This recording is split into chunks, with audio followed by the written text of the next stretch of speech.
New Zealand cricket team के दौरा पाकिस्तान के सिलसिले में तरबीती और फिटनेस कैंप के लिए खिलाड़ियों के इंतखाब पर chairman Pakistan cricket board Mohsin Naqvi की पीसीबी हकाम से तफसीली मशावरत हुई।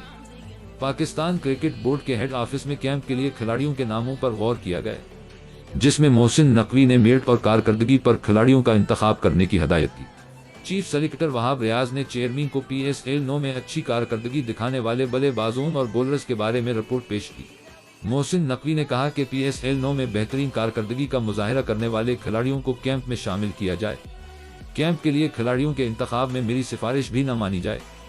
उन्होंने कहा कि मेरिट और कारकर्दगी पर मुंतखब खिलाड़ी अच्छा रिजल्ट देने की सलाहियत रखते हैं।